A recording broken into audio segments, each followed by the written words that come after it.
వాళ్ళనే మీరు అడ్డగిస్తారా?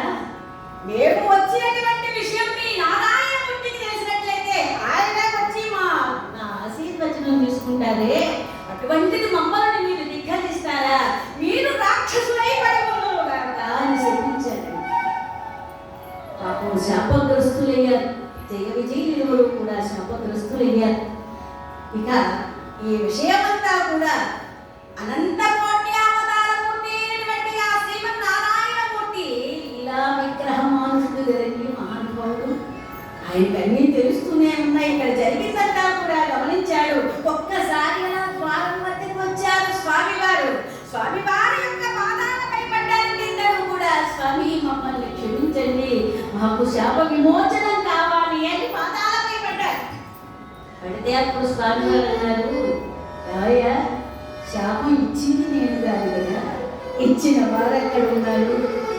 నా పాదాలపై పడ్డం కాదు, వారి పాదాలపై పడండి, శాప విమోచనం కావాలని కోరుకోండి, వెళ్ళండి అనగానే వెంటనే ఆ సనక సనందనాథుడి యొక్క పాదాలపై పడ్డారని వీళ్ళిద్దరూ కూడా. మాకు శాప విమోచనం కావాలి అన్నారు.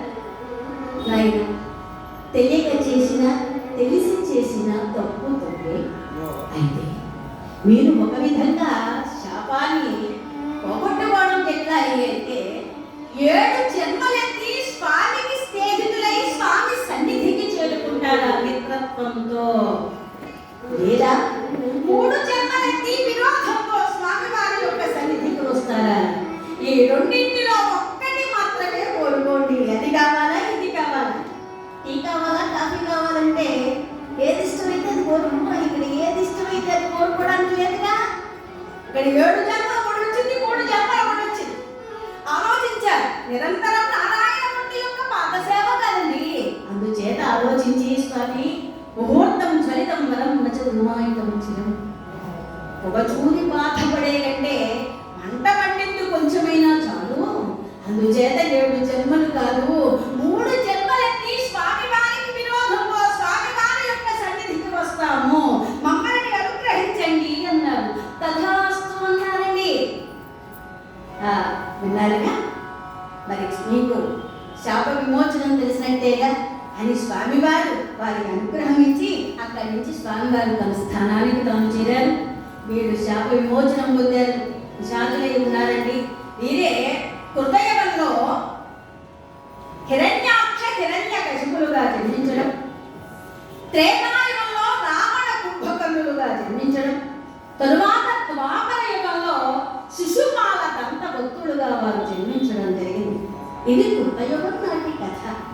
ఈ కృతయుగంలో ఆ కశ్యపునికి దితికి ఇరువురికి పుత్రులుగా జన్మించారండి ఈ హిరణ్యాక్ష హిరణ్యకశిపుడు. వారిలో చిన్నవాడైనటువంటి యొక్క హిరణ్యాక్షుడు పరమశివుని గురించి తపస్సు చేశాడట. పరమశివుని గురించి తపస్సు చేసి అక్కడి నుంచి తెగలు పెడుతున్నాడు. పరమ పురుష జనన స్థితి, పరమ పురుష జనన స్థితి,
పరమశివుని గురించి ఈయన తపస్సు చేయడం, అనుగ్రహం పొందడం. అనుగ్రహం పొందినటువంటి ఆ యొక్క హిరణ్యాక్షుడు మరి వరాలు పొందిన తర్వాత రాక్షస తత్వాలు ఉంటాయి కదండి, రాక్షస గుణాలు ఉంటాయి కదా. అందుకే ఎవరైనా వెకిలి చేష్టలు చేస్తే ఏమిట్రా వెకిలి చేష్టలు, రాక్షసులు ఉన్నట్టు ఏమిటా చేష్టలు అంటూ ఉంటాం, వాళ్ళు దుర్మార్గాలు ఏమన్నా చేస్తూ ఉంటే. అలాగా హిరణ్యకశిపుడు భూమిపై పడి భూమిని చాపలాగా చుట్టేస్తూ ఆ భూలోకానికి తీసుకువెళ్ళి చాపలా చుట్టేస్తున్నట్టంట, సాతలానికి తీసుకువెళ్తున్నట్ట భూమిలో చాపలా చుట్టేసి. భూదేవి నలిగిపోతుంది ఆ తల్లి, అన్నీ భరించేది ఆ తల్లే కదా. మనం చీయన్న చారన్న అశుద్ధమన్న మంచన్న చెడన్న అన్నీ భరించే దేవత. అందుకే భూదేవికి ఉన్నటువంటి ఓర్పు ఉండాలి ఆడవాళ్ళకి అంటారు. ముఖ్యంగా మనకి చాలా ఎక్కువ ఉండాలండి, వివాహం చేసుకున్న వాళ్ళకి ఇంకా మరింత ఎక్కువ ఉండాలి. ఎందుకంటే మనకి అన్ని బాధలు అప్పుడే వస్తాయి, పిల్లలు పెద్దలు అవ్వడం, వాళ్ళ చదువుల గురించి, ఈ మగాడు వచ్చి మన నెత్తిపైన పడ్డం, మన ముట్టికాయలు ఉండడం, ఇవన్నీ ఉంటాయి కదా. అందుచేత ఏమన్నారంటే భూదేవి కన్నా ఎక్కువ ఓర్పు కావాలి. ఆవిడకున్నంత ఓర్పు మనకెక్కడ ఉంది కానీ పెద్దలు అంటూ ఉంటారు. అటువంటి ఆ భూమాతను శాంతాదేవి అనేటువంటి ఆ తల్లిని చుట్టేస్తున్నట్లయినా చాపలా చుట్టేసి పడిపోతుంటే ఉంటుందా దేవి? ఈ దుర్మార్గుడు ఇలా చుట్టేస్తున్నాడు, నన్ను ఎక్కడ తీసుకెళ్ళిపోతాడు? చూపించాను మా వాళ్ళందరూ చాలా మంచివాళ్ళే, అంటే నేను కాదా అనొచ్చు, అందరూ మంచివాళ్ళే. మేమందరం కూడా ఒక టీమ్గా 2008 సంవత్సరం నుంచి, నేనైతే 2007 2007 సంవత్సరం నుంచి మేమందరం కలిసి ఒక టీం వర్క్ చేస్తున్నామండి.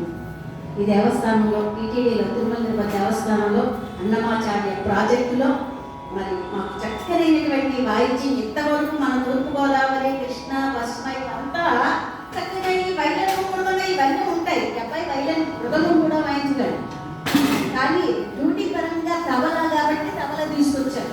అదే నేను ప్రత్యేకంగా హరికథనానికి మృదంగం తీసుకొచ్చి కూర్చుంటాడు ఆయన. వాళ్ళ నాన్నగారు కూడా మంచి మృదంగ విద్వాంసులు, వాళ్ళు పార్వతీపురం. వాళ్ళ నాన్నగారు కూడా నా కథలకు ఎన్నో కథలకు సహకారం అందేశారని. వీళ్ళ నాన్నగారు మాత్రం నాకు వాయించలేదు, వాళ్ళ నాన్నగారు నాకు తెలియదు, ఎలమందర్ రాజు గారిని. వారు నాకు పరిచయం లేదు, నేను చూడలేదు కూడా వారిని. వారి అబ్బాయి మాత్రం సుబ్రహ్మణ్యరాజు, ఈయన బాగా పరిచయం అయ్యారు. వాళ్ళ నాన్నగారు ఈ వేదిక మీద వాయించారు. డిటో అంటే అదిగో ఇంకే డిటో అంటే ఆయన చూసిన వాళ్ళు చెబుతున్నారు. వాళ్ళ నాన్నగారు ఈ వేదిక ఇక్కడ కూర్చున్న వాళ్ళందరూ విద్వాంసులే. ఎటు వచ్చినా మా బ్యాక్గ్రౌండ్ ఏమీ లేదు, ఎవరికి ఏమీ లేదు, నాకే వచ్చింది. ఎందుకంటే వేదనాన్న గారు కూడా మంచి ఫ్లూట్, క్లారినెట్, సీతారాం గారండి చాలా మంచి వారు. కుమార్ బాబు వాళ్ళ పిల్లలు కూడా ఫ్లూట్ విద్వాంసులు ఇద్దరు కూడా. అమ్మాయి ఏమో చక్కగా వేణం వాయిస్తుంది, అద్భుతం. ఎందుకంటే అలా పుట్టాలంటే పూర్వజన్మ సుకృతం ఉండాలి. మరి నాకు ఏ జన్మ ఏ పుణ్యం చేసుకున్నారు, నా పెద్దవాళ్ళు నాకు తెలియదు, వెనకాలేము ముందు లేవు. కొన్ని మా పిల్లలకి నేర్పిద్దాము, వాళ్ళకి రాలేదు, నాకే వచ్చి తల్లి ప్రార్థన చేస్తున్నదండి.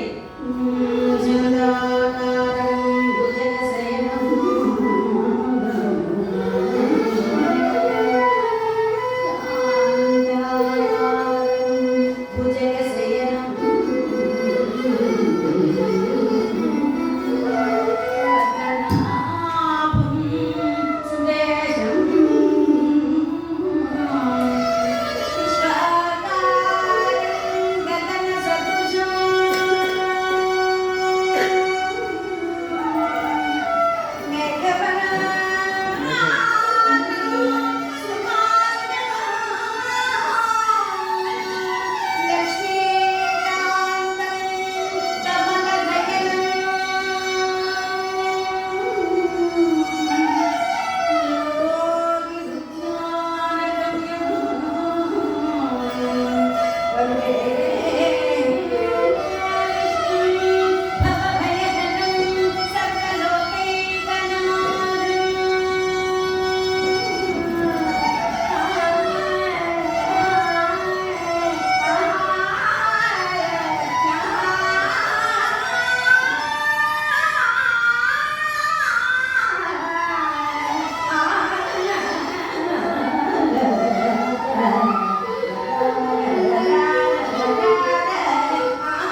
రావులూరు చంద్రశేఖర్ గారు వారు చక్కగా శంఖానాదం పూరిస్తే ఎక్కడ తిరువురులో విన్నానండి. తిరువురులో విన్నాను. శంఖానాదం అలా పట్టుకుంటే ఆ శంఖో అనేసరికి అద్భుతంగా ఉంటుందండి. చంద్రశేఖర్ గారు మరి సభలో ఉన్న పెద్దలందరికీ పేరు అందరికీ నా హృదయపూర్వక సమాజాలు ప్రత్యేకమైనటువంటి ధన్యవాదాలు మా కృష్ణయ్య గారికి. ఎందుకంటే నిన్న మొన్న కావాలని చేయించారు. ఎంతసేపు త్యాగయ్య రామదాసు ఇవి అంటున్నారు. మా నారాయణదాసు కూడా మంచి సంగీత ప్రియుడు, మంచి మరి హరికథలు కూడా ఎన్నో రాశారు మహానుభావుడు. ఆయన కేవలం సరస్వతి యొక్క అనుగ్రహంతో జన్మించారు. 2 కథలు పెట్టండి అని మామూలుగా నోటి మాటతో అనడమేమిటి వాళ్ళు 2 కథలు పెట్టారు. ఎంత ఆనందపడిపోయాము. అలా చెప్పేవాళ్ళు ఉండక చెప్పిన తర్వాత వాళ్ళు పాటించడం ఒక లెక్క, పాటించిన తర్వాత మరలా వెళ్ళి కూర్చుని దగ్గర కార్యక్రమాలు నిర్వహించడం ఇంకొక లెక్క. అక్కడ పూర్తయిన తర్వాత మరలా ఇక్కడ బాధ్యత. ఎందుకంటే వారి తాతగారు నేతి లక్ష్మీనారాయణ గారు భాగవతులు, వారు సామాన్యులు కాదు. మా దాసు గారి వద్ద ప్రియ శిష్యులు అయ్యారు. అటువంటి వారికి మనవడగా పుట్టినందుకు హరికథలు చెప్పడం లేదు కానీ దీనిలో ఉన్నటువంటి సారాంశం మొత్తం తెలుసండి.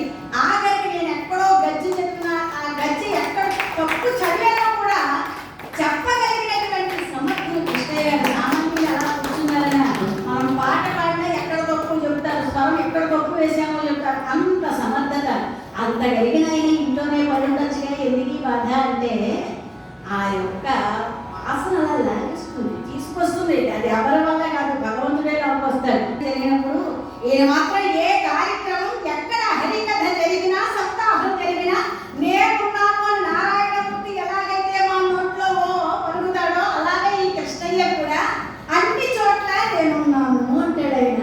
చాలా సంతోషం అండి కృష్ణయ్య గారు. ప్రత్యేకమైనటువంటి పొగట్టం మాత్రం కాదు, నేను పొగట్టం నాకు చిరాకు, ఉన్న మాట చెప్పడమే నాకు ఇష్టం. నారాయణమూర్తి ప్రత్యక్షమై ఆ యొక్క భూమాటకు ఎదురు వెళ్ళి అమ్మ బాధపడకు, నేనున్నాను కదా నిన్ను రక్షించడానికి అని చెప్పి స్వామి వారు శ్వేత వరాహ రూపం దాల్చారండి. తెల్లటి పంది రూపం దాల్చారు. ఎప్పుడైతే ఈ యొక్క చాపలంతా చుట్టుకుని వెళ్ళిపోతున్నాడో హిరణ్యాక్షుడు, ఈయన వెంటనే వరాహ రూపంలో వచ్చారండి. వరాహ రూపంలో వచ్చి ఇద్దరు కూడా కొంతసేపు ద్వంద్వ యుద్ధం సాగించారు. ఆ సాగించడంలో ఆ యొక్క హిరణ్యాక్షుడి ఒక్కసారి అలా హతమార్చాడండి. హతమార్చేసరికి ఆ దేవాది దేవతలందరూ చూచారు, సంతోషించారు. ఓ నారాయణమూర్తి వరాహరూపధారి అయి ఆ యొక్క హిరణ్యాక్షుని హతమార్చారు అని చెప్పి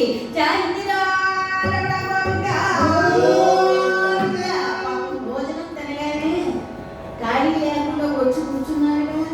కుర్చీలో కూర్చునేసరికి ఎక్కడ లేని నిద్ర వస్తుంది. అందుచేతే 10 సార్లు అనిపిస్తున్నాను. ఇక్కడ ఎలా అయిందా ఈ వార్త? సభలో ఉన్నాడండి అన్నగారు హిరణ్యకశిపుడు. సభలో త్రిమస్తకా త్రిలోచన శకుని శంభరా నమజీ హయగ్రీవ విప్రచిత్తి ప్రకటాసునాది మంత్రులతో కూడి ఉన్నాడండి హిరణ్యకశిపుడు. ఆ సమయంలో తమ్ముని యొక్క మరణ వార్త అలా చెవిన పడిందండి.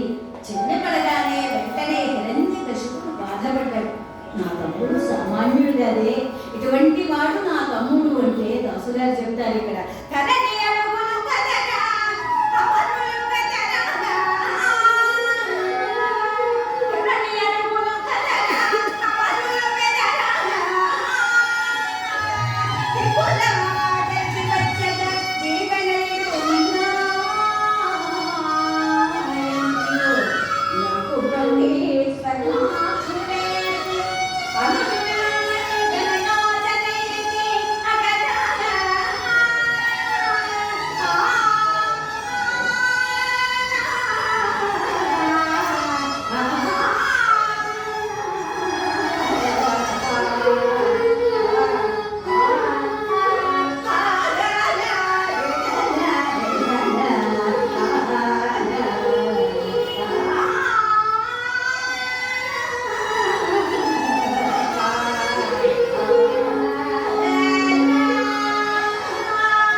నా తమ్ముడు సామాన్యుడు కాదు. బల పరాక్రమ శౌర్య సంపన్నుడైనటువంటి నా తమ్ముడు తన యొక్క గదతో ఒక్కసారి కింద తిప్పి కొండను ఢీకున్నట్లయితే కొండ కూడా పిండి పిండి అవుతుంది. అటువంటి బల పరాక్రమ శౌర్య సంపన్నుడైనటువంటి నా తమ్ముడే ఎవరో హెరట వాడు బంది రూపం దాల్చి హతమారుస్తాడా? వాడు ఎక్కడ ఉన్నా వెనక్కి సంహరించకుండా నేను ఊరుకుంటానా? నా పగ సాధించకుండా ఒక్క క్షణం కూడా నేను నిద్రపోను అని చెప్పి ఆ సభలో ఉన్న వాళ్ళందరికీ కూడా నమస్కారం చేశాడు. అయ్యా సభాసదులారా, మీ అందరికీ నమస్కారం. నా తమ్ముని చంపినటువంటి ఆ హరిని సంహరించాలి అంటే ఇప్పుడు నాకున్నటువంటి ఈ యొక్క శక్తి నాకు చాలు. అందుచేత శక్తివంతుణ్ణి కావాలి, తపస్సు చేయాలి అంటే నేను బ్రహ్మమూర్చి తపస్సు చేయాలి. మీరందరూ కూడా జాగరూకులై ఉండండి. ఎందుకంటే నా భార్య ఇప్పుడు నిండు గర్భిణి ఉంది కదా. తపస్సు చేస్తున్నటువంటి విషయం దేవేంద్రుడికి తెలిసినట్లయితే ఏదో విధంగా నా తపస్సును విఘ్నం చేస్తాను. అందుచేత జాగ్రత్త సుమాని హెచ్చరిక చేశారు. ఈ విషయం కూడా చెప్పారు. సరే మళ్ళీ వెళ్ళొస్తున్నాను అని చెప్పి అక్కడ వారందరికీ నమస్కారం చేసి తిన్నగా అక్కడి నుంచి బయలుదేరి వెళ్ళాడండి. వెళ్ళి ఆ బ్రహ్మదేవునికి కూర్చి తపస్సు చేస్తున్నాడు. కవిత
ఇక్కడ తపస్సు ఇలా ఉంటే ఎవరికైతే ఈ విషయం తెలియకూడదనుకున్నాడో వారికే తెలిసిందండి. దేవేంద్రుడికి తెలిసింది. అమ్మమ్మో హిరణ్యకశిపుడు అసలు దుర్మార్గుడు, పైగా అతని భార్యేమో కలుగుతూ ఉంది. పుట్టేటువంటి పిల్లవాడు ఎలా పుడతాడో వాటి యొక్క భావనలు ఎట్లా ఉంటాయో అందుచేత మొదట్లోనే తుంచేయడం మంచిది అనుకున్నాడు. అనుకుని తిన్నగా దేవేంద్రుడు హిరణ్యకశిపుడి యొక్క అంతఃపురానికి వచ్చాడండి. అక్కడ నిండు చూలాలై ఉన్నటువంటి పరమపతివ్రత శిఖామణి అయినటువంటి ఆ లీలావతి పట్టు పాంపుపై అలా పవళించి ఉన్నదండి. ఆ పట్టు పాంపుపై పవళించి ఉన్నటువంటి లీలావతిని చూచాడు దేవేంద్రుడు. ఒక్కసారి ఆమెపై అలా మత్తు చెల్లాడండి. మత్తు చల్లి ఆమెను తన రథంపై కూర్చోబెట్టుకున్నాడు. తన రథంపై కూర్చోబెట్టుకుని అంబర వీధున అలా తీసుకువెడుతున్నాడండి. అంబర వీధిలో అలా వెళ్తున్నాడు. గగన మార్గంలో వెళ్తుంటే దేవుడు ఒక్కసారి మత్తు నుండి వేటాంచిందండి. ఎక్కడో అంతఃపురాలు హాయిగా పవళించవలసినటువంటి నేను ఇలా విహాయస వీధుల్లో విహరించడానికి గల కారణం ఏమిటి అని తెలియక, ఆమెకి ఏమిటో విషయం తెలియక తీసుకువెడుతున్నారు. వారు కూడా ఎవరో తెలియక, వద్దు వారు కూడా ఎందుకు తీసుకువెడుతున్నావా, నా దగ్గర ఉన్నటువంటి దాని కోసం ఇలా తీసుకువెడుతున్నావా, పోనీ పరమాత్ముడా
దుర్మార్గుడా, అసలు నా భర్త ఎవరో నీకు తెలుసా?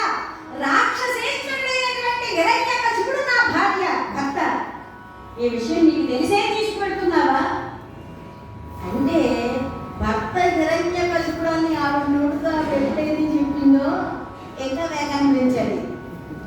ఇంకా వేగాన్ని పెంచేసి తీసుకెడుతుంటే రథాన్ని ఆపయ్యా, నా దగ్గర ఉన్నటువంటి నగరాన్ని కూడా నీకు ఇస్తాను, వెళ్ళు, తీసుకెళ్ళి నగర కావాలా తీసుకువెళ్ళు, నన్ను మాత్రం విడిచిపెట్టు అంటున్నా వేగం తగ్గకుండా చురుకుగా ఎలా అయితే ముందుకు దూసుకుపోతున్నాడో ఈ వార్త ఎలా అయితే తన భర్తకు తెలియాలనేటువంటి ఉద్దేశంతో అఖిలాండ కోటి బ్రహ్మాండ నాయకుడైనటువంటి నారాయణమూర్తిని తలుచుకుని, ఓ కొండలారా, వృక్షములారా, సూర్యుడా, ఆకాశమా, భూమి చుక్కలారా, ఈ విషయాన్ని ఎలాగైనా సరే నా భర్తకు తెలియచేయండి అని వార్త చెప్పి ఆమె అలా ముందుకు నమస్కారం వచ్చారు. అదే సమయంలో ఎవరు కాదండి, నారదుడు. ఆ రథానికి వెంటనే ఈయన అడ్డొచ్చారండి. ముకుంద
అసలు ఏం చేస్తున్నావు, నీకేమన్నా అర్థమైందా, అర్థమవుతుందా అని అడిగాడు. ఏ పితృకాల లేదు, నేను ఎందుకు చేస్తున్నాను ఏం తెలియదు అనుకున్నాడు ఈయన మనసు దేవేంద్రుడు. ఎందుకంటే నాకు పితృకాల లేదు కదండి, జరిగినది జరుగుతున్నది జరగబోయేటువంటి విషయం తెలిసిన వాడు రథాన్ని ఆపి ఏం చేస్తున్నావో తెలుసా అంటే తెలిసే చేస్తున్నాను అన్నాడు ఈయన. తెలిసే చేస్తున్నావా? ఈ విషయం కనుక హిరణ్యకశిపుడికి తెలిసినట్లయితే దేవలోకాలే నామరూపాలు లేకుండా చేసేస్తాడు. జాగ్రత్త సుమా అని హెచ్చరిక చేశాడు. హెచ్చరించి నువ్వు చేసుకున్న తప్పు నువ్వెందుకు తీసుకుంటున్నావు నేను గ్రహించాను. లీలావతికి పుట్టబోయేటువంటి కుమారుడు కూడా హిరణ్యకశిపుడి వలె దుర్మార్గుడై ఉంటాడనేటువంటి నీ ఉద్దేశం. కానీ అతడు అలాంటి వాడు కాదు, ఒక మహాభక్తుడు. ఈమె గర్భస్థ శిశువుగా జన్మించబోతున్నాడయ్యా. ఈమెను నీవు తీసుకెళ్ళడం మంచిది కాదు. నా ఆశ్రమానికి పంపించు, నా వెంట తీసుకెళ్తాను. అక్కడ నారాయణ కీర్తనలు వినిపించి ఆమె జన్మకు చరితార్థం చేస్తాను నాయన, నా వెంట పంపించు, నువ్వు వెళ్ళు నీ మార్గాన్ని చెప్పి దేవేంద్రుడు సరేనని చెప్పి ఆ యొక్క లీలావతిని నారదునికి అప్పగించారండి. నారదుడేమో తిన్నగా తన ఆశ్రమానికి తీసుకెళ్ళాడు. అక్కడ నిత్యము కూడా హరినామస్మరణ వినిపిస్తూ ఉన్నాడు. ఎందుకంటే మనం పిల్లలందరికీ ఏం చేయాలి అంటే ఇటువంటి భగవన్ నామస్మరణ వినిపించాలండి. అందుకే మరి కుంభావ సరస్వతి, హరికథా పితామహులు, అష్టభాషా ప్రావీణ్యులు, శ్రీమద్ జాడ అధిపత్య నారాయణ దాసు గారు మరి మహానుభావులు.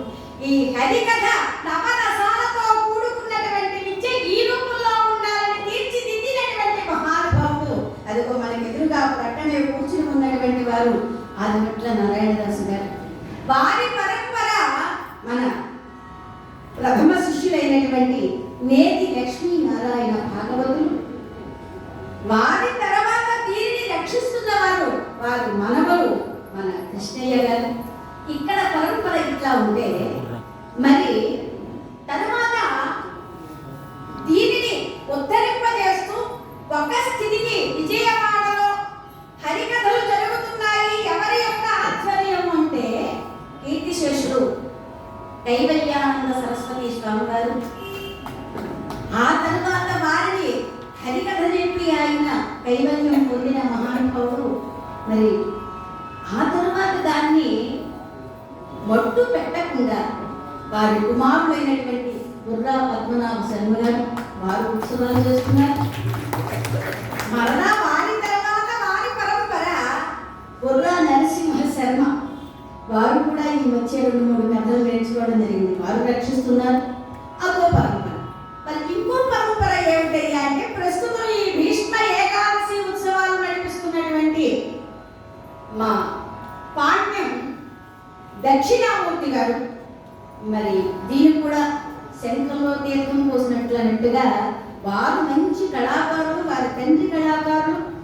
మరి దీన్ని ఉత్తరింపజేయడానికి ఎంతో మంది ఒక చక్కనైనటువంటి పిల్లలందరూ నాట్యం చేస్తున్నారు, వేణ వాయిస్తున్నారు, హరికథలు చెబుతున్నారు. ఎంతో మంది ఈ వేదిక మీద ఎన్ని కళలు పెట్టారండి మహానుభావులు. బ్రహ్మశ్రీ వేదమూర్తులు శ్రీ పాండ్యం దక్షిణామూర్తి గారు రక్షిస్తూ ఉన్నారండి. మరి వారికి వారందరి పరంపరకి జోతలు చేస్తూ, అందుకే అంటారు కుమారుడు ఉంటే సరిపోదయ్యా. ఇందుకే మన సింహాచల శాస్త్రి గారి మధ్య అందరూ సెల్లో చూస్తున్నారు కదా, కర్మ కుమారుడు, ఇవన్నీ కూడా 3 రకాల కుమారులు చెబుతున్నారు. అందుచేత మనకి మంచి కుమారుడు ఉంటే సరిపోతుంది. అందుకే ఎవరైనా అందంగా ఆనందంగా కనిపిస్తే రామలక్ష్మణుల్లో అందంగా ఉన్నారయ్యా అని రామలక్ష్మణులతో పోలుస్తారు. అందుకే దాసు గారు కూడా మంచి సీతా కళ్యాణంలో ఒక చక్కని కీర్తన చెబుతారు. ఆ యొక్క శివధనువును ఎక్కువ పెట్టడానికి వెళుతూ ఉంటాడండి రామచంద్రమూర్తి దుర్వాక్య సరసా వహించి పెడుతుంటే ఈ సభలో ఉన్న వారంటారంట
ఆదిభట్ల నారాయణదాస్ గారండి. భక్త ప్రహ్లాద అనేటువంటి ఈ కథను దగ్గర పిలిచి మరీ నేర్పించారు నా బొమ్మల విశ్వనాథం భాగవతారు గారు. ఈ ఒక్క కథే వారి దగ్గర నేర్చుకున్నాను. మరి గురువుల యొక్క ఆశీస్సులు, పెద్దల యొక్క ఆశీస్సులతో కార్యక్రమాలుగా ముందుకు నడుస్తున్నాయి భక్తులారా. ఎందుకంటే ఇక్కడ లీలావతిని తీసుకువచ్చి ఆశ్రమంలో పెట్టి భగవంతుని యొక్క స్మరణ వినిపిస్తూ ఉన్నాడు. భగవంతుని యొక్క స్మరణ వినిపిస్తూ ఇక్కడ ఎలా ఉంటే హిరణ్యకశిపుని యొక్క తపస్సుకి లోకాలన్నీ కూడా తల్లడిల్లిపోతున్నాయండి. దేవాది దేవతలందరూ కూడా బ్రహ్మదేవుడి దగ్గరికి వెళ్ళారు. ఆయన హిరణ్యకశిపుని యొక్క తపస్సు అతలాకుతలంగా ఉంది. ఆయనకి ఏం బలం కావాలో ఏమిటో ఒక్కసారి మీరు అనుగ్రహించి రండి అని చెప్పి దేవాది దేవతలందరూ చెప్తే వెంటనే ఈయన హంస వాహన రూఢుడై తిన్నగా హిరణ్యకశిపుడు తపస్సు చేస్తున్నటువంటి ఆ మధ్యరాత్రి త్రోడికి వెళ్ళాడండి. వెళ్ళేసరికి అక్కడ దేహం ఉందా ఏమన్నా, కేవలం వెంకులు మాత్రమే ఉన్నాయి. చూశాడు, ఓహో అద్భుతం ఈ యొక్క తపస్సు అని చెప్పి కమండలోదకాన్ని తీసుకుని ఒక్కసారి ఆ హిరణ్యకశిపుని పైన ఇలా ప్రోక్షించాడటండి. అలా ప్రోక్షించగానే అవచతురా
నీ తపస్సు అమోఘం, నీకేం వరం కావాలని తపస్సు చేసావయ్యా, చెప్పు వరాన్ని ప్రసాదిస్తాను అన్నాడే.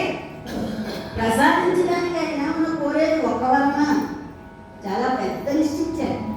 ఆ పెద్ద లిస్టు కూడా మన భాగవతంలో పోతం గారు చెప్తారు. ఏమేమిటాయి ఆ లిస్టు అంటే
ఏం చేస్తాడు? వచ్చాడుగా, ఇచ్చాను ఆయన, కానీ ఒక విధంగా వినియోగించుకోవాలి. వీటినన్నిటినీ కూడా అధిగమించి నీవు ఎప్పుడైతే ప్రవర్తిస్తావో అప్పుడు నీకు మరణం సంప్రాప్తమవుతుంది సుమా అని చెప్పి వరాలు ఇచ్చి హెచ్చరించి అక్కడి నుంచి ఆయన అదృశ్యమయ్యారు. వరం పొందినటువంటి ఆనందంతో తిన్నగా హిరణ్యకశిపుడి యొక్క అంతఃపురానికి ఆనందంగా వస్తున్నాడండి.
స్వేచ్ఛగా ఉండగలమని వారి వారి బాధలన్నీ కూడా ఆ నారాయణమూర్తికి ఎప్పుడైతే తెలియజేశారో నారాయణమూర్తి చుట్టూ నవ్వి ఒక్కులారా కొద్ది దినములలో లీలావతికి పరమ భాగవతోత్తముడైనటువంటి ఒక కుమారుడు ప్రసవించబోతున్నాడయ్యా.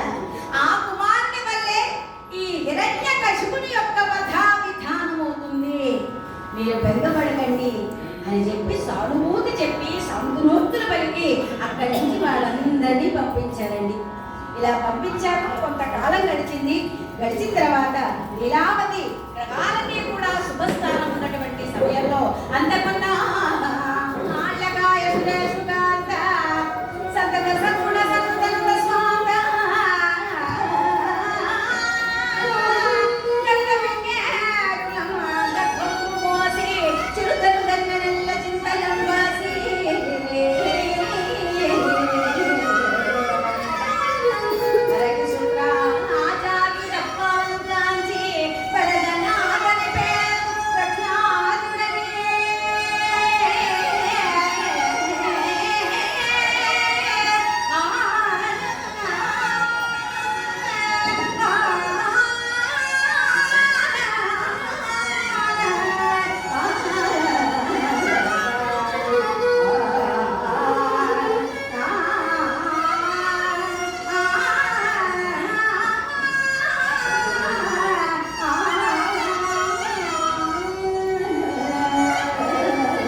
అలా పరమ భాగవతోత్తముడైనటువంటి ప్రహ్లాదుడు ఆ లీలావతి గర్భాన ఒక కుమారుడు ప్రసవించాడు. ఆ పిల్లవాడికి రాక్షస గురువైనటువంటి శుక్రాచార్యుల వారు నామకరణం చేశారు. నవ్వురాజిల్లడు మోము గలవాడు నారాయణుడు. అలా చిరునవ్వుతో పుట్టాటండి. మన పిల్లలందరూ కూడా ఏడుస్తూ పుడుతున్నారు, అంతేనా? నవ్వుతూ పుడుతున్నారు మన పిల్లలు. ఒకవేళ ఏడవలేదనుకోండి మన పిల్లలు, మనమే చుట్టూ కూర్చుని ఏడుస్తాం. ఎందుకు? వాడు చచ్చిపోయాడేమో అన్న బాధ. వాడు కెప్పుమని కేక వేసి ఎప్పుడైతే ఏడ్చాడో అమ్మయ్య అని మనం ఆనందాన్ని వ్యక్తం చేస్తాం. కానీ ప్రహ్లాదుడు ఏడవలేదటండి. పుట్టడంగానే నవ్వుతూ పుట్టాట. అందుకే నవ్వు రాజిల్లెడు మోకు బలవాడు నారాయణుడు అన్నాడు. కేవలం నారాయణమూర్తి. రాక్షసుల్లో ఎవరయ్యారు? దేవుడంటే నేనే అన్నాడు. ప్రహ్లాదుడే నారాయణమూర్తి అని చెప్పారు. అంతకుమించి ఇంకేం చెప్పలేదండి. అటువంటి ఆ ప్రహ్లాదుడు చక్కగా దినదిన ప్రవర్ధమానుగా ఇలా పెరుగుతూ ఉన్నాడు. అటువంటి ఆ ప్రహ్లాదుడు ఎక్కడైనా భజన జరిగితే అక్కడికి వెళ్ళి కూర్చోవడం, పెద్దలు ఎవరైనా కూడా సత్సంగం జరుగుతుంటే అక్కడ వెళ్ళి కూర్చోవడం, ఇవన్నీ చూస్తూ ఉంటే భజనలు జరుగుతాయి కదండి. Govinda Govinda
Thank you.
Tirumala Tirupati Devasthanam Annamacharya project కళాబృందం నుంచి ఆధ్యాత్మిక సంస్కృత కార్యక్రమం ఇంతవరకు శ్రీ జయదేవ్ గారు సంకీర్తనలు ఆలపించారు. అనంతరం హరికథ. మరి ఈ హరికథకు మరి సంగీతానికి మరి సహకారం అందించినటువంటి విద్వాంసులు పూజ్యులు శ్రీ సుబ్రహ్మణ్య రాజు గారు వారు వైద్య సహకారం చేశారు. అలాగే తబలా లక్ష్మీనారాయణ గారు వారు తబలా సహకారం చేశారు. ఎస్ కుమార్ బాబు గారు పూర్తి సహకారం చేశారు. ముగ్గురికి కూడా ధన్యవాదాలు. మీ అందరికీ కూడా స్వామివారి అనుగ్రహం కలగాలని కోరుకుంటూ ఈ అవకాశం ఇచ్చినటువంటి మా దేవస్థానం వారు స్థానికంగా ఈ కార్యక్రమాలు ఆనందంగా నిర్వహిస్తున్నటువంటి మా దక్షిణామూర్తి గారి మా కృష్ణయ్య గారు వచ్చినటువంటి పెద్దలందరికీ కూడా మా హృదయపూర్వక చూస్తున్నాము.